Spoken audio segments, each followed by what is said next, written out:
Okay, rumah di Kulim ni open facing, owner nak jual harga market value 30,000, murah daripada market value yang asal. Jom kita tengok. Okay geng, ni dia rumah single story terrace ni di Taman Bestari Kulim. 5 minit lah perjalanan daripada Kulim High Tech nak ke sini. Ini laman dia, boleh masuk sebiji kereta. Memang confirm sebiji kereta boleh masuk. Melainkan kalau hampa nak renovate, hampa buang ni, tembok ni, hampa pesak ni, gate ni, ni dia.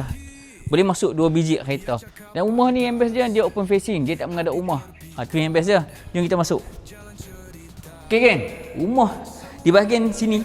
Yang ni rumah jenis lama ni. Laman dia ni, kalau tengok dia memanjang ke belakang. Okay, sini boleh buat tempat makan. Panjang juga dia ni. Dia punya tempat hall ni. Sini buat tempat tengok TV ni. Standard. Okay. Dan sini bilik yang first ni agak besar juga. Yang ni boleh masuk queen bed ni. Yang size katil memang besar, memang luas. Dan ini bilik yang kedua. Yang ni bilik kedua ni owner tambah toilet dalam ni. Toilet ni untuk mandi saja.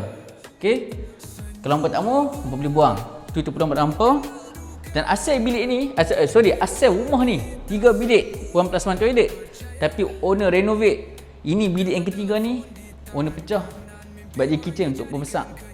Kitchen ni owner dah buat dah. Ni tempat top ni, bawah ni. Okey. Dan toilet dia 1+1 dekat sini. Satu. Dan sini satu. Dan masih ada ruang di belakang ni. Di belakang ni masih ada ruang lagi geng. Yang ni kalau hampa nak renovate balik, nak extend dapur ke, hampa nak bawa tambah balik bilik yang ketiga, ruang ni sesuai untuk hampa. Masih ada tanah lagi. Jadi berapa harga owner nak jual rumah ni? Owner nak jual harga boleh dengar punya. Sebab apa? Harga dia 300 nego. Jadi geng, siapa-siapa nak dapatkan detail tentang rumah ni, kontak Abang Sadul Hartanah. Rumah di Taman Bestari Kulim. Halo, sampai jadi geng.